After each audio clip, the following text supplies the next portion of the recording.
ঈদুল আজহা আসলেই আমাদের সবচেয়ে বেশি স্মরণীয় হয়ে পড়ে সাইয়েদনা ইব্রাহিম আলাইহিস সালামের কথা। কারণ ওনার সাথে এর সম্পর্ক সবচাইতে বেশি। ওনার পুত্র কুরবানির মাধ্যমে আল্লাহ পাক ওনার বিশাল বড় ত্যাগের মাধ্যমে এটাকে উচ্চতায় আল্লাহ পাক পৌঁছে দিয়েছেন। কোরআন হাদিসের সামনে রাখলে পরে দেখা যায় জীবনে উনি প্রায় 33টি পরীক্ষা দিয়েছিলেন এবং সমস্ত পরীক্ষায় তিনি পাস করেছেন। ফাআতাম্মাহুন্না, সবগুলি তিনি পরীক্ষায় কি করেছেন? পাস করেছেন। এই জন্য আল্লাহ পাক বলছেন ইন্নী জাইলুকা লিন্নাসি ইমামা, আমি আল্লাহ তোমাকে গোটা বিশ্বের মানুষের নেতা বানিয়ে দিলাম। উনি ছিলেন আবুল আম্বিয়া, সমস্ত নবীদের বাবা। আবুল আম্বিয়া মানে নবীদের বাবা। ওনার থেকে দুটি চ্যানেল চালু হয়েছে। একটি চ্যানেল ছিল ওনার প্রায় 90 বছর পর্যন্ত সন্তানের জন্য আল্লাহর কাছে কেঁদেছেন। আল্লাহ ওনার দোয়া মঞ্জুর করেছেন। বৃদ্ধ বয়সে আল্লাহ সন্তান ইসমাইল আলাইহিস সালামকে দান করেছেন। এরপরে ইসহাক আলাইহিস সালামকে আল্লাহ পাক দান করেছেন। ইসমাইল আলাইহিস সালামের চ্যানেল থেকে আল্লাহ পাক সর্বশেষ নবী বিশ্ব নবী মুহাম্মদ রাসূলুল্লাহ সাল্লাল্লাহু আলাইহি সাল্লামকে দান করেছেন। আর ওনার পুত্র হযরত ইসহাক আলাইহিস সালামের চ্যানেল থেকে আল্লাহ পাক সমস্ত নবীদেরকে দিয়েছেন এবং যত নবী পৃথিবীতে এসেছে ওনার সন্তান আর যত কিতাব এসেছে ওই নবীদের উপরে আল্লাহ দান করে দিয়েছেন। কিতাবও দিয়েছেন, নবুয়াতও দিয়েছেন। এই জন্য ওনাকে আবুল আম্বিয়া বলা হয়, মানে নবীদের বাবা। নবীদের এবং যে 3টা ধর্ম, এটার গোড়া কিন্তু ইব্রাহিম আলাইহিস সালাম। ইহুদি ধর্ম, ইহুদিবাদ, খ্রিস্টানবাদ এবং ইসলাম ধর্ম, এই তিনটাই কিন্তু মূল গোড়া কোথায়? ইব্রাহিম আলাইহিস সালাম। তো ওনার সন্তান ইসহাক আলাইহিস সালাম থেকে আল্লাহ পাক সব নবীদেরকে পাঠালেন, কিন্তু ওই চ্যানেলে আল্লাহ শেষ নবীকে দেন না। কারণ আপনারা দেখবেন ঝিনুকের ভিতরে যদি মুক্তা বেশি হয় তাহলে মুক্তার সাইজ ছোট হয়, কিন্তু যদি একটা ঝিনুকে একটা মুক্তা থাকে তাহলে ওই মুক্তাটা পরিমাণে বড় হয়, এটার মানও বেশি হয়। তো শেষ নবী মুহাম্মদ সাল্লাল্লাহু আলাইহি সাল্লাম উনি তো সর্বকালে সর্বযুগের সর্বশ্রেষ্ঠ মহামানব এবং তিনি সমস্ত নবীদের নেতা এবং সমস্ত নবীদের সাইয়্যেদ, সমস্ত নবীদের তিনি দুনিয়া এবং আখিরাতে সাইয়্যিদুল কাউনাইন যাকে বলা হয়, সাইয়্যিদুল আশরাফুল আম্বিয়া যাকে বলা হয়। এই জন্য তাকে আল্লাহ পাক অন্য নবীদের সাথে না এনে আলাদা ইসমাইল নবীর বংশে আনলেন। রাসূল সাল্লাল্লাহু আলাইহি সাল্লামের সাথে ইব্রাহিম নবীর তারপরেও প্রায় 7টা মিল ছিল। একজন বাবা আরেকজন ছেলে, বেটা আর পিতা পুত্রের ভিতরে কয়টা মিল ছিল? 7টা মিল ছিল। এককভাবে ইসমাইল নবীর বংশে আল্লাহ বিশ্ব নবীকে এনেছেন, আর ইসহাক নবীর বংশে বাকি সব নবীদেরকে আনলেন। কিন্তু বাপ বেটার ভিতরে আল্লাহ পাক অনেক মিল রাখলেন। একটা মিল হলো চেহারার খুব মিল ছিল। রাসূল সাল্লাল্লাহু আলাইহি সাল্লাম মেরাজ থেকে এসে বললেন যে আমি আসমানে হযরতে ঈসা নবীকে দেখছি, ওনার চেহারাটা এইরকম। আমি মুসা আলাইহিস সালামকে দেখেছি, ওনার চেহারাটা এইরকম। আমি ইয়াহইয়া আলাইহিস সালামকে দেখেছি, ওনার চেহারাটা এইরকম। আর আমি ইব্রাহিম নবীকে দেখেছি, ওনার চেহারাটা হলো ফানজুরু ইলা সাহিবিকুম, তোমরা আমার চেহারার দিকে তাকাও, আমার চেহারা যেমন ইব্রাহিম নবীর চেহারা তেমন। তার মানে চেহারায় কি ছিল? বাপ বেটার মিল ছিল। আরেকটা ছিল যে উলুল আজম মিনার রসুল, পৃথিবীতে সবচেয়ে সম্মানিত রসুল হলেন 5 জন। কয়জন? 5 জন। তো 5 জনের একজন হলেন হযরতে মূসা আলাইহিস সালাম, একজন হযরতে নূহ আলাইহিস সালাম, একজন হযরতে ঈসা আলাইহিস সালাম, একজন ইব্রাহিম আলাইহিস সালাম, একজন মুহাম্মদুর রাসূলুল্লাহ সাল্লাল্লাহু আলাইহি ওয়াসাল্লাম। তো উলুল আজম মিনার রসুল, পৃথিবীর যে 5 জন রসুল সবচেয়ে বেশি সম্মানিত, তাদের ভিতরে বাবাও আছে, ছেলেও আছে, রসুলও আছে, ইব্রাহিম নবীও আছে। আরেকটা হলো বেনাউল কাবা, বাপ বেটার ভিতরে আরেকটা মিল হলো যে বাবাও কাবা নির্মাণ করছে, ছেলেও কাবা নির্মাণ করছে। ইব্রাহিম নবীও কাবা নির্মাতা, রসুলও কাবা নির্মাতা। ইব্রাহিম আলাইহিস সালাম ওনার বৃদ্ধ বয়সে আল্লাহ পাক ওনাকে ফিলিস্তিন থেকে ডাকে আনালেন, বললেন যে তোমার মাধ্যমে আমি কাবা নির্মাণ করব। তো উনি বললেন কোন জায়গাটা? এটা চৌহদ্দি সীমানা, এর RSCS তা আমার জানা নাই, BS আমার জানা নাই, না এটা আমাকে জানাই দেন। আল্লাহ পাক বললেন যে আকাশ থেকে মেঘের খণ্ড আসবে, যেই জায়গাটাকে ছায়াদান করবে তুমি এইটাকে অঙ্কন করে রেখে দিও, এটাই হলো কাবার জায়গা। নূহ নবীর তুফানের কারণে কাবার ধ্বংস হয়ে গেছে, 2600 বছর জমিনে কাবা নাই। এর আগে পৃথিবীতে কাবা নির্মাণ করছে প্রথম ফেরেশতারা, তারপরে হযরতে শীশ আলাইহিস সালাম করেছেন। এইভাবে করে নূহ নবী পর্যন্ত কাবা ছিল, 2600 বছর কাবা নাই। এখন তুমি আবার পুনরায় কাবা নির্মাণ করো। তুমি আকাশের মেঘ এসে যখন ছায়াদান করলো, তিনি বললেন যে আল্লাহ চৌহদ্দি পেয়েছি, সীমানা আমি পেয়েছি, কিন্তু কাবা নির্মাণ করব কি দিয়া? আমি আমার ইচ্ছা মতো নির্মাণ করলে তো তুমি এই গণ নিবা না, এটা কবুল করবা না। তা আল্লাহ পাক বললেন পৃথিবীর 5টি পাহাড়ের পাথর দ্বারা আমার ঘর কাবাটা নির্মিত হবে। একটা হলো তুরস্কের অ্যারোরট পাহাড়, 2 নম্বর জর্দানের জুদি পাহাড়, 3 নম্বর লেবাননের 3 পাহাড়, 4 নম্বর হচ্ছে মক্কায় অবস্থিত জাবালে নূর পাহাড়, যে পাহাড়ে কোরআনে কারীম নাজিল হয়েছে। 5 নম্বর হলো মিশরে মুসা নবী যে পাহাড়ে দাঁড়িয়ে আমি আল্লাহর সাথে কথা বলেছিল, সেই পাহাড়ের পাথর দ্বারা কাবা নির্মিত হবে। ইব্রাহিম আলাইহিস সালাম বললেন যে আল্লাহ আপনি 5টা দেশের ভিসা দিয়েছেন, পাসপোর্ট দিয়েছেন, কিন্তু বিমান তো দেন না। আমি যদি শুধু মিশরে আসা যাওয়া করি আর মিশরের তুর পাহাড়ের পাথর নিয়ে আসে, আমার লাইফ শেষ হয়ে যাবে। উনি জীবনে 200 বছর বেঁচে ছিলেন, তা আমার জীবন শেষ হয়ে যাবে, কারণ এই ঘোড়ায় আর উঠে করে আসতে যাইতে কাবা নির্মাণ তো শেষ হবে না। এরপরে আপনি তুরস্কের ঠিকানা দিলেন, লেবাননের ঠিকানা দিলেন। তা আল্লাহ পাক বললেন কোনো দেশেই তোমাকে যাওয়া লাগবে না, এই 5টি পাহাড়ের নাম ধরে তুমি একটু ডাক দাও, দেখবা পাহাড়গুলি পাথর উড়ে উড়ে এসে তোমার এখানে পড়তে থাকবে। তখন তিনি বললেন, ঘোষণা দিলেন মিশরের তুর পাহাড়, লেবাননের 3 পাহাড়, জর্দানের জুদি পাহাড়, তুরস্কের অ্যারোরট পাহাড়, আর মক্কার কাবা থেকে মাত্র 3.5 কিলোমিটার দূরে জাবালে নূর পাহাড়, যেটাকে আগে হেরা পাহাড় বলা হতো, এই পাহাড়ের পাথরগুলি আসতে শুরু করে দাও। ঠিক দেখা গেল উড়ে উড়ে আকাশ থেকে এসে পড়তে শুরু করলো। তিনি গাঁথনি দেওয়া শুরু করলেন। এখন গাঁথনি উঠতে উঠতে উপরে এতটুকু উঠছে যে এটা তিনি হাতে আর বের পাচ্ছেন না। তখন জান্নাত থেকে একটা পাথর আইনা জিব্রাইল দিলেন, ওটার মধ্যে তিনি দাঁড়ালেন। এটা লিফটের মতো ওনাকে নিয়ে উপরে উঠে আবার নিচে নামে, অটো নামে, উনি উঠতে চান উঠে, নামতে চান নামে।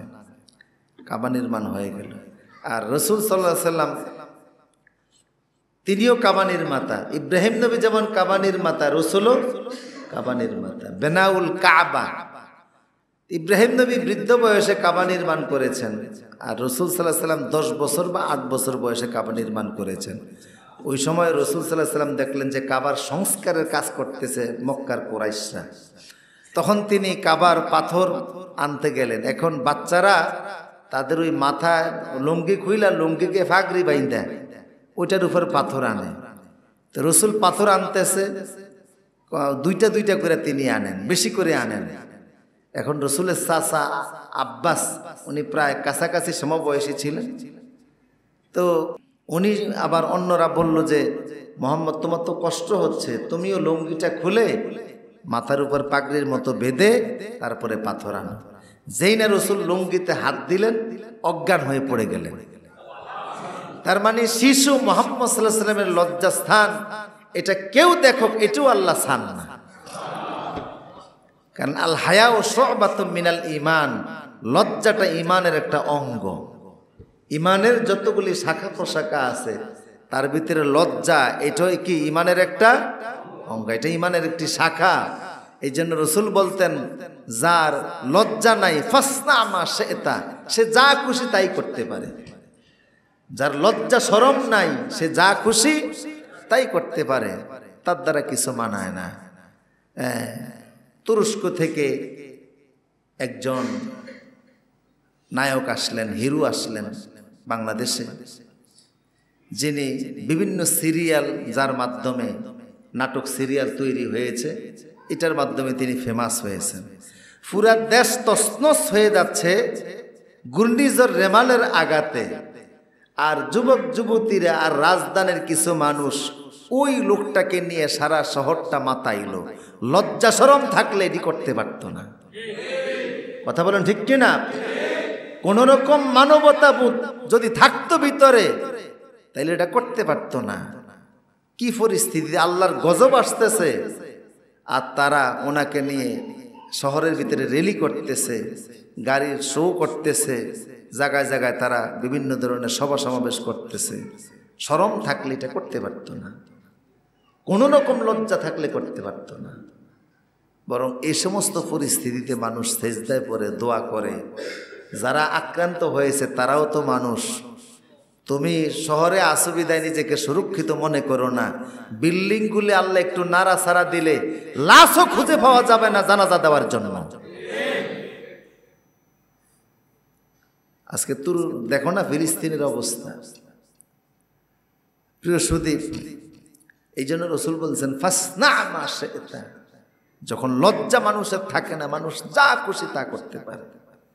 আল হায়াউ শুবাতুম মিনাল ঈমান, লজ্জাটা ঈমানের একটা অঙ্গ। রসুল হজ্জতে হালিমাতুস সাদিয়া রাদিয়াল্লাহু তাআলা আনহা বলতেন যে শিশু মুহাম্মদ আমার বাড়িতে ছিল, কোনো সময় খিদার কারণে তিনি কাঁদতেন না, খিদার কারণে তিনি কখনো কাঁদতেন না, কিন্তু লজ্জাস্থান থেকে একটু কাপড়টা সরে গেলে তিনি কেঁদে উঠতেন। আমি কাপড়টা ঠিক করে দিলে আবার তার কান্না বন্ধ হয়ে যেত। সুবহানাল্লাহ। ছোটবেলা থেকেই তার ভিতরে এটা ছিল। তো যাই হোক, তো রসুল এই 10 বছর বয়সে তিনিও কাবা নির্মাণ করেছিলেন। তাহলে বাপ বেটার ভিতরে কাবার নির্মাণের একটা সম্পর্ক আছে না নাই? আছে। এরপরে ইব্রাহিম নবী তিনিও হিজরত করছেন, রসুল নিজেও হিজরত করছেন। ইব্রাহিম নবী হিজরত করেছেন, তিনি ফিলিস্তিন থেকে এসেছেন, ইরাকে এসেছেন, সিরিয়া এসেছেন, সেখান থেকে মক্কা এসেছেন, আবার মক্কা থেকে। দুনিয়ার প্রায় নবীরা নিজ দেশে পরবাসী ছিলেন। অধিকাংশ নবীরা নিজ দেশে পরবাসী ছিলেন। কেউ সুখময় জীবনযাপন করেন নাই, আরামের জীবনযাপন কোনো নবীরা করেন নাই। সবাই বিপদগ্রস্ত জীবনযাপন, পরীক্ষামূলক জীবনযাপন করেছেন। তো ইব্রাহিম আলাইহিস সালাম তিনি হিজরত করেছেন, আর ওনার পরবর্তী অধস্তন সন্তান রাসূলুল্লাহ তিনিও হিজরত করেছেন। মক্কা থেকে তিনি মদিনা শরীফ গিয়েছেন। সুবহানাল্লাহ বলবেন না? এরপরে রসুল বলছেন 6 নম্বর মিল হলো বাপ বেটার। রসুল বলছেন ইন্নী হাররামতুল মাদিনা কামা হাররামা ইব্রাহিমুল মক্কা। ইব্রাহিম আলাইহিস সালাম মক্কাকে যেমন হারাম করছে, আমি মদিনাকে হারাম করছি। মদিনার একটা হেরেমের সীমারেখা আছে, মক্কারও একটা হেরেমের সীমারেখা আছে। মক্কার হেরেমের সীমারেখা একদিকে হলো 6 কিলো, 3 দিকে 16 কিলো, একদিকে 21 কিলো। মদিনারও অনুরূপ একটা হেরেমের সীমানার আছে। রসুল বলছেন আমি করছি মদিনারটা, ইব্রাহিম আলাইহিস সালাম করছেন মক্কারটা। সুবহানাল্লাহ বলেন। 7 নাম্বার বাপ বেটার মিল হলো প্রত্যেক নামাজের শেষ বৈঠকে রাসূলুল্লাহর প্রতিও দুরূদ শরীফ আছে, ইব্রাহিম নবীর প্রতিও দুরূদ শরীফ আছে না নাই? আল্লাহুম্মা সাল্লি আলা মুহাম্মদ ওয়া আলা আলি মুহাম্মদ। পড়েন কামা সাল্লাইতা আলা ইব্রাহিম ওয়া আলা আলি ইব্রাহিম ইন্নাকা হামিদুম মাজিদ। আল্লাহুম্মা বারিক আলা মুহাম্মদ ওয়া আলা আলি মুহাম্মদ কামা বারাকতা আলা ইব্রাহিম ওয়া আলা আলি ইব্রাহিম ইন্নাকা হামিদুম মাজিদ। সুবহানাল্লাহ। বাবার নামেও দুরুদ আছে, ছেলের নামেও, আর এটা হলো দুরুদ ইব্রাহিম। এটার নাম কি? সবচাইতে ফজিলতপূর্ণ দুরুদ। সবচাইতে বেশি ফজিলত যদি বলা হয় কোন দুরুদের, তাইলে দুরুদ ইব্রাহিমের ফজিলত সবচাইতে বেশি। তাহলে বাপ বেটার সাথে কি সম্পর্ক! শুধু তাই না, ইব্রাহিম নবীর ফ্যামিলিটা ছিল একটা বরকতময় ফ্যামিলি। যে যেখানে হাত দিছে সেখানে বরকত লেগে গেছে। পৃথিবীতে এত বরকতময় ফ্যামিলি আর পাওয়া যায় না। ইব্রাহিম নবীর ফ্যামিলি কতটা বরকতময়! ইব্রাহিম নবী যেখানে পা রাখলেন সেটা হয়ে গেল মাকামে ইব্রাহিম। সুবহানাল্লাহ বলবেন না? কি হয়ে গেল? এবং আল্লাহ বললেন অত্তাখাযু মিন মাকামে ইব্রাহিমা মুসাল্লা, তোমরা এই জায়গাটাকে নামাজের জায়গা হিসাবে বানিয়ে নাও। এটা নামাজের জায়গা বানাও। এটা তিনি যে পাথরটার মধ্যে পা রেখেছিলেন, এই পাথরটার ভিতরে এখনো ওনার পায়ের ছাপ আছে। আচ্ছা, পাথর তো শক্ত জিনিস, শক্ত পাথরের মধ্যে ওনার পায়ের ছাপ লাগলো কেন? পাথর মনে করছে যে ইব্রাহিম আলাইহিস সালামের মতো দামি মানুষ আমার গায়ে যখন পাটা রাখলই, স্মৃতিটা ধরে রাখার জন্য সে মোমের মতো একেবারে নরম হয়ে গেছে।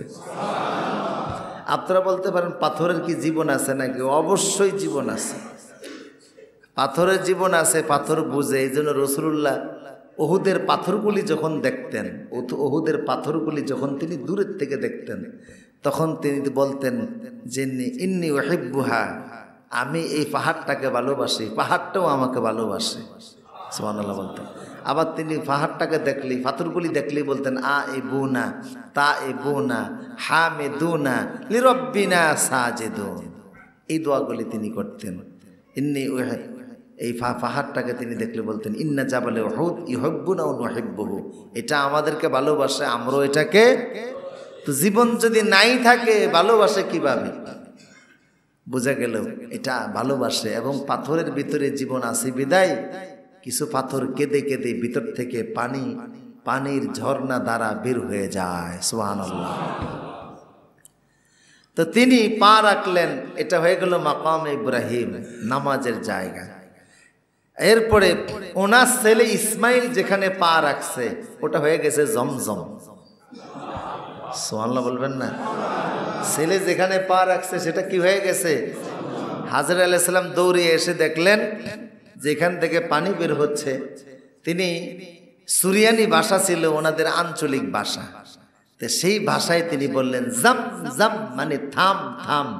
মানে পানিটা যদি চারদিকে ছড়িয়ে যায় তাহলে তো অনেক দিকে এটা থাকলো না, খাইতে পারবেন না, বা চারদিকে ছড়িয়ে গেলে এটা ধরে রাখতে পারবেন না, কারণ এই পরিমাণ পানি যে বের হবে এটা তো তিনি জানতেন না। এই পানি যে কিয়ামত পর্যন্ত বের হতেই থাকবে এটা তো তিনি জানতেন না। তো এই জন্য তিনি বললেন থাম থাম বলে চারদিকে একটু বালি দিলেন, যার কারণে এটা আটকে গেল। তো এখান থেকে আজও পানি বের হচ্ছে, পৃথিবীর সবচেয়ে বেশি বিশুদ্ধ এবং কার্বোহাইড্রেট যুক্ত পানি, যেই পানি খাইলে একদিকে পিপাসার কষ্ট মিটায় এবং খাবারের চাহিদাও মিটায়। এটা ইসমাইল আলাইহিস সালামের পায়ের চিহ্ন থেকে। আর হাজরা তিনিও বরকতময়, তিনি যেখানে পা রাখলেন সেই জায়গাটাকে আল্লাহ কিয়ামত পর্যন্ত হাজিদের জন্য সাই করার জন্য ওয়াজিব বানিয়ে দিলেন। হজের 6টা ওয়াজিবের একটা হলো হাজরা আলাইহিস সালামের দৌড়ানো সেই জায়গাটা, সাফা থেকে মারোয়া। ইন্না সাফা ওয়াল মারওয়াতা মিন শাআইরিল্লাহ। আল্লাহ পাক বলছেন এই সাফা এবং মারওয়া এটা আমার নিদর্শনের ভিতরে অন্যতম নিদর্শন, গুরুত্বপূর্ণ নিদর্শন। এটা এখানে এই সাফা এবং মারওয়ায় হযরতে হাজরা দৌড়ালেন, সেই জায়গাটা আল্লাহ আমাদের জন্য ওয়াজিব বানিয়ে দিলেন। সুবহানাল্লাহ বলবেন না? তাহলে যেখানে পা রাখছে সেখানে আল্লাহ কি বানিয়ে দিয়েছেন? বরকতময় বানিয়ে দিয়েছেন। এবং রাসূল সাল্লাল্লাহু আলাইহি ওয়াসাল্লাম এত বরকতময় ফ্যামিলি, এত বরকতময় ফ্যামিলি। ইব্রাহিম আলাইহিস সালামের ফ্যামিলি, পুরা ফ্যামিলিটাই বরকতময়। এবং রাসূল সাল্লাল্লাহু আলাইহি ওয়াসাল্লাম বলছেন যে আমি যখন মেরাজ রজনীতে গিয়েছি, আমি যখন 7 আকাশে গেলাম, 7ম আকাশে যাওয়ার পরে আমি দেখি ইব্রাহিম আলাইহিস সালাম সেখানে একটা মসজিদ আছে বাইতুল মামুর, এটা কাবা শরীফ থেকে একেবারে বরাবর, কাবা শরীফ থেকে একেবারে বরাবর উঁচুতে। সেখানে গিয়ে দেখি বাইতুল মামুরের সঙ্গে ইব্রাহিম নবীর ট্যাগ লাগিয়ে বসে আছে। ওই মসজিদটায় নামাজ পড়ার জন্য প্রতিদিন 70,000 ফেরেশতা প্রবেশ করে।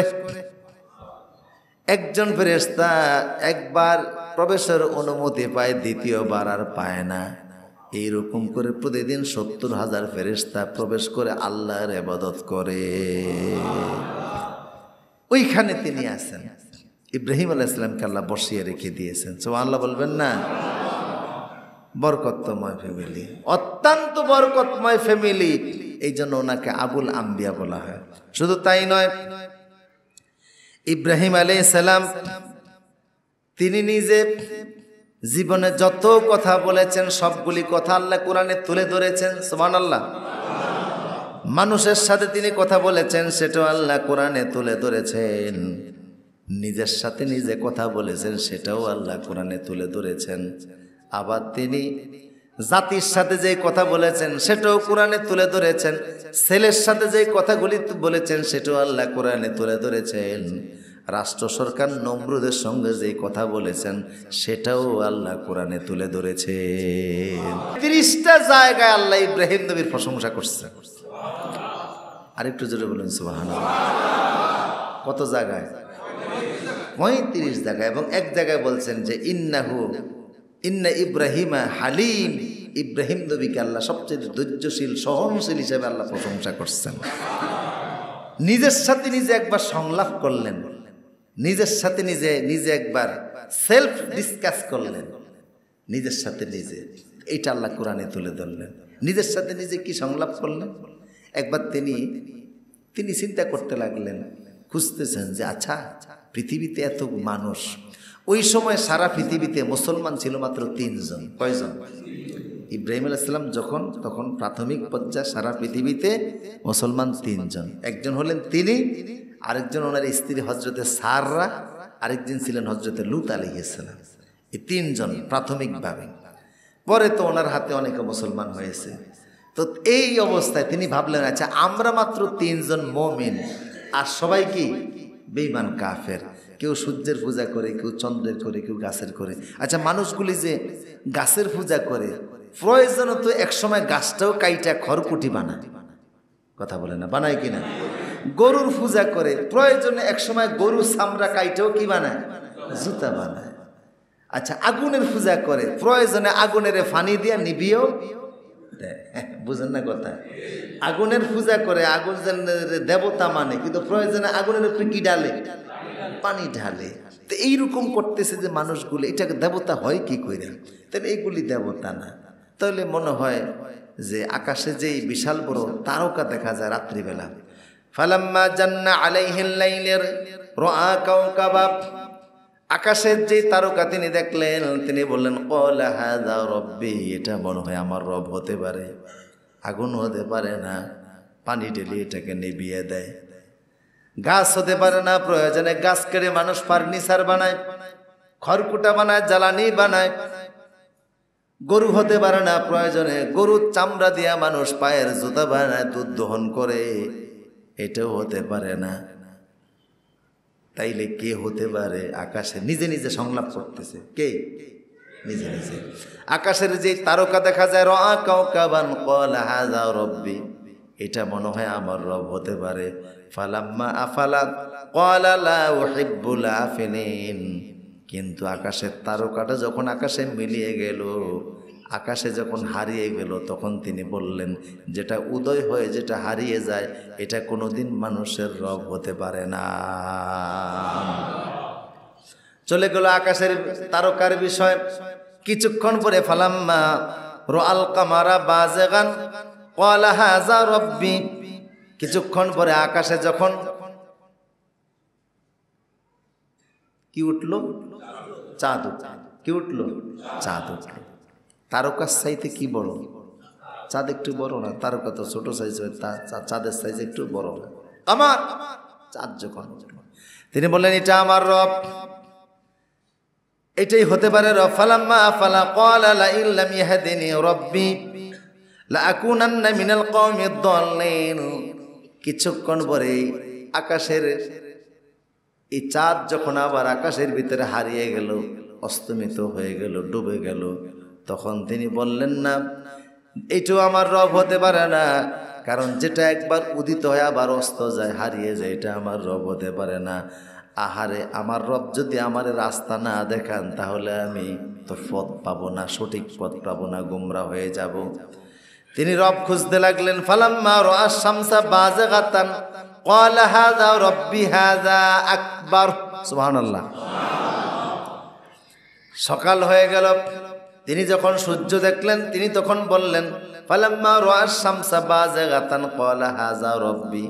সূর্যকে দেখে বললেন এই সূর্যটা মনে হয় আমার রব, কারণ তারকার চাইতে চাঁদ বড়, চাঁদের চাইতে সূর্য বড়, সূর্য হবে আমার রব, আর এটা হলো সবচাইতে বড়। হাযা আকবার। ফালাম্মা আফালাত, এরপরে যখন সন্ধ্যা হয়ে গেল, সূর্য যখন ডুবে গেল, এবার তিনি বললেন ক্বালা ইয়া কওমি ইন্নী বারিয়্যুম মিম্মা তুশরিকুন। হে আমার সম্প্রদায়, হে আমার জাতি, তোমরা যে চাঁদের পূজা করো, সূর্যকে দেবতা মানো, তারকাকে দেবতা মানো, এগুলি দেবতা নয়। কারণ যেটা উদয় হয় অস্ত যায়, এগুলি মিলিয়ে যায়, ধ্বংস হয়ে যায়, যেটার ক্ষয় আছে, এটা কোনোদিন মানুষের রব হতে পারে না। বরং এইগুলিনকে যিনি পরিচালনা করেন তিনিই হলেন একমাত্র রব। এইগুলিনকে যিনি উঠান, অস্তমিত করেন, ভাসান, আবার ডুবিয়ে দেন, তিনি হলেন। এবার আমি আমার রবকে খুঁজে পেলাম, তিনি বললেন, পড়েন, ইন্নী ওয়াজ্জাহাতু ওয়াজহিয়া লিল্লাযী ফাতারাস সামাওয়াতি ওয়াল আরদ হানিফাও ওয়া মা আনা মিনাল মুশরিকিন। ইন্নী ওয়াজ্জাহাতু ওয়াজহিয়া লিল্লাযী ফাতারাস সামাওয়াতি ওয়াল আরদ হানিফাও ওয়া মা আনা মিনাল মুশরিকিন। তিনি বললেন, আমি আমার চেহারাটাকে ঘুরিয়ে দিলাম সেই রবের প্রতি যিনি আসমান জমিনের স্রষ্টা, যিনি একক। আমি কারোর সাথে শিরিক করি নাই, শিরকের সাথে আমার সম্পর্ক নাই। আমি আমার সঠিক রবের উপরে আগেও ছিলাম, ঈমান ছিল আগেও, এখনো আছে। সুবহানাল্লাহ। তাহলে নিজে নিজে সংলাপ করলেন, এর মানে হলো তিনি সারা বিশ্ববাসীকে একটা পথ দেখাইলেন। সুবহানাল্লাহ বলবেন না? কি দেখাইলেন? পথ দেখাইলেন। আমার প্রিয় সুদীপ, আবার তিনি আল্লাহর সাথেও সংলাপ করছেন। সুবহানাল্লাহ বলবেন না? কার সাথে সংলাপ? আল্লাহর একদিন উনি বলে, আচ্ছা আল্লাহ, ওয়াইজ ক্বালা ইব্রাহিমু রব্বি আরনি কাইফা তুহয়িল মাউতা। ইব্রাহিম আলাইহিস সালাম আল্লাহর একদিন বলে যে, ইব্রাহিম, আল্লাহ তুমি যে পৃথিবীর মৃত মানুষের জিন্দা করবা, তো কেমনে জিন্দা করবা? রব্বি আরনি কাইফা তুহয়িল মাউতা, তুমি যে মৃতকে জিন্দা করবা কিভাবে করবা? তা আল্লাহ পাক বললেন, ক্বালা আওয়ালাম তুমিন। আচ্ছা, আমি যে মৃতরে জিন্দা করি এটাকে তুমি বিশ্বাস করো না? উনি কয়, আল্লাহ করি। ক্বালা বালা, অবশ্যই করি যে আপনি মৃতকে জিন্দা করতে পারেন, তবে ওয়ালাকিন লিয়াতমাইন্না কলবি, যদি আমার একটু দেখিয়ে দিতেন মনে একটু মজা লাগতো, আর কি একটু প্রশান্তি লাগতো, আত্মার প্রশান্তির জন্য, মনের শান্তির জন্য যদি একটু দেখাই দিতেন যে আপনি মৃতরে জিন্দা করেন কিভাবে। তা আল্লাহ পাক বললেন, ক্বালা ফাখুজ আরবাআতাম মিনাত তায়র, মৃতরে কিভাবে আমি জিন্দা করি সরাসরি তোমাকে দেখাই দিচ্ছে। তুমি এক কাজ করো, 4টা পাখি নাও। কয়টা পাখি? তো একটা কবুতর আছিল এর ভিতরে, কবুতর বা এই জাতীয় আরও 3টা সহ 4টা পাখি তিনি নিলেন। এই 4টা পাখিকে তিনি নিজ হাতে জবাই করলেন। জবাই করে এই পাখিগুলিনের মাথাগুলি নিজের হাতে রাখলেন, আর পাখিগুলিনের মাংসগুলিনকে তিনি কাইটা এটারে একদম ছোট ছোট করে কেটে ভুনা করা যায় এই সাইজ করে সমস্ত পাখির, 4টা পাখির গোশত তিনি মিলাইলেন, একাকার করলেন। কোনটা কবুতরের, কোনটা হাঁসের, কোনটা মুরগির, এই জাতীয় কোনো কিছু বোঝার কোনো সুযোগ নাই। একত্রিত করে নিয়ে পাহাড়ের উপর রেখে দিলেন। তো এবার আল্লাহ পাক বললেন, তুমি এক কাজ করো, এই পাহাড়ের উপরে যেটার অংশগুলি রাখছ, তুমি এবার সুম্মা দুউহুন্না, তুমি এবার ডাক দাও, কবুতর বলে ডাক দাও। তো তিনি যেই কবুতর বললেন, সাথে সাথে ওনার হাত থেকে কর্তৃত কবুতরের মাথাটা উড়ে গেল, আর মিশ্রিত গোশত থেকে কবুতরের মাংসগুলি আলাদা হয়ে এসে মাথার সাথে জোড়া লেগে গেল, হাড় হাড্ডি লেগে গেল, ফসম লেগে গেল, ডানা লেগে গেল, উড়ে উড়ে আকাশে উঠতে লাগলো। এরকম 4টা পাখির নাম বললেন, 4টা পাখি আসলো, গোশত লাগলো, এটার ফসম হলো, ডানা হলো, পা হলো, মাথা হলো, আকাশে উঠতে লাগলো। আল্লাহ বললেন, দেখিয়ে দিলাম তো যে কিভাবে আমি মৃতকে জিন্দা করি। সুবহানাল্লাহ বলবেন না? তাহলে সংলাপ করছেন কার সাথে? তা আল্লাহ আবার মাঝে মধ্যে ওনার সাথে সংলাপ করতেন। এটা তো উনি নিজে করছে, আল্লাহ করতেছে। আল্লাহ একদিন বলতেছে ওনারে, ইজ ক্বালা লাহু রাব্বুহু আসলিম, এই ইব্রাহিম মুসলমান হইবেন না? উনি কয় ক্বালা আসলামতু লিরাব্বিল আলামিন, আমি তো আগের থেকেই মুসলমান। সুবহানাল্লাহ বলবেন না? এই সারেন্ডার করো আমার সামনে। উনি কয় আমি তো আগের থেকেই সারেন্ডার করে বসে রয়েছি, আপনি কি চাইবেন চান। সুবহানাল্লাহ। এইভাবে করে আল্লাহ ওনার সাথে সংলাপ করতেন, উনিও সংলাপ করতেন, আবার মানুষের সাথেও সংলাপ করতেন। তিনি মানুষের সাথে যে সংলাপগুলি করেছেন সেটাও আল্লাহ কোরআনে তুলে ধরেছেন। ওনার নিজের এলাকাবাসী এসে একদিন ওনাকে বললেন, ইব্রাহিম চলো আমরা মেলায় যাব। ইব্রাহিম আলাইহিস সালাম বললেন, তোমরা মেলায় যাও, আমি যাব না। আচ্ছা তোমরা এখন কি করবা? আমরা মেলায় যাব। কয় তাইলে এখানে কি করতেছ? এই ঘরের ভিতরে আমাদের অনেক দেবতা আছে, দেবতাদেরকে আমরা একটু সম্মান টম্মান পূজা টুজা করে যাব। উনি বললেন, মা হাযিহি তামাসিলুল্লাতী আনতুম লা আকিফুন, এগুলি নিয়ে সামনে তোমরা এইভাবে করে হাত সামনে করে দাঁড়িয়ে থাকো কেন? এগুলি আমাদের দেবতা। ইব্রাহিম নবী কয় যাও। সব বেলায় চলে গেল। ইব্রাহিম আলাইহিস সালাম ভিতরে গিয়ে প্রবেশ করলেন। একেবারে ওরা চলে গেছে, মন্দিরের ভিতরে উনি ঢুকলেন। ঢুকে গিয়ে দেখেন সবগুলি দেবতা দাঁড়ানো আছে, আর দেবতাদের সামনে অনেক খাবার আছে না নাই? কথা বলেন, আছে না নাই? তো উনি বললেন, মা লাকুম লা তাকুলুন, এত খাবার সামনে দিছে, খাও না কা? খাস না কা? মা লাকুম লা তানতিকুন, কিরে খাস না কা? কথা বলোস না কা? খায়ও না, কথাও কয় না। ফাদরাবা আলাইহিম দরবাম বিল ইয়ামিন, ডান হাতে বাম হাতে থাপড়াইয়া সব ফালাই দিছে। কোনোটার হাত ভাঙছে, কোনোটার পা ভাঙছে, গাড় ভাঙছে। গাড়টার ভাঙ্গা এরপরে নিজে চলে গেছে। কথা বুঝতেছেন না?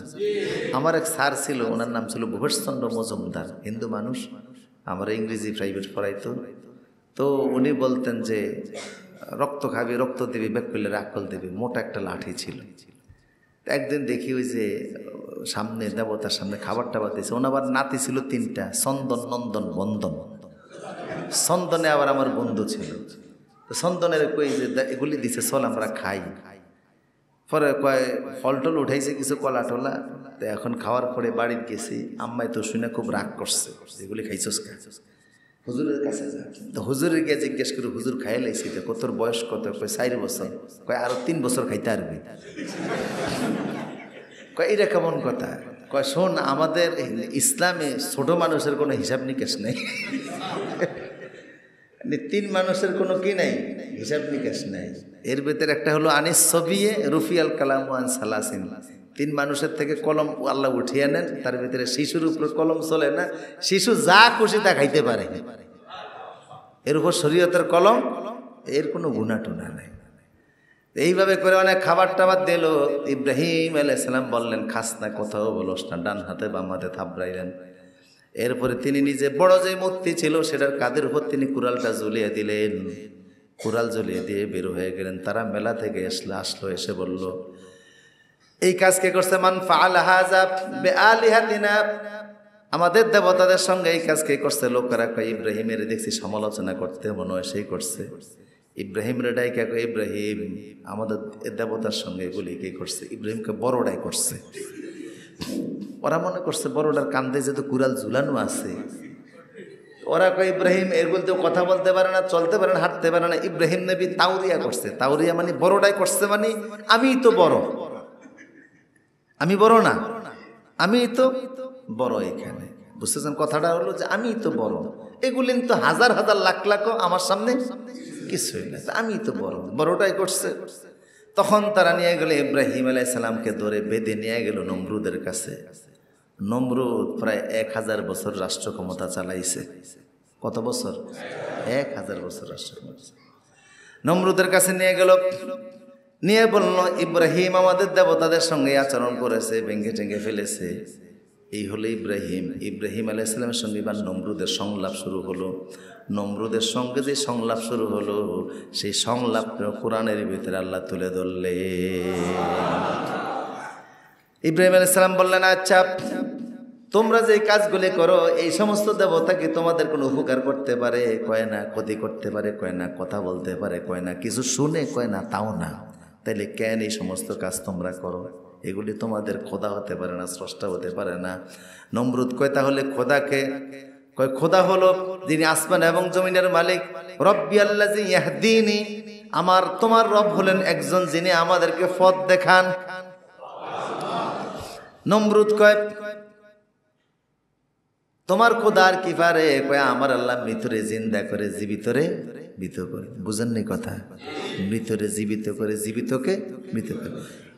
নমরুদ কয় আমিও তো মৃতরে জিন্দা করতে পারি আর জীবিতরে মারতে পারি। জেলখানা থেকে দুইটা লোক ধরে আইন না, একজনের কল্লা কাইটা মৃত্যুদণ্ড দিছে, আরেকজনের ছাইরে দিছে। কয় আমিও তুমি করতে পারি।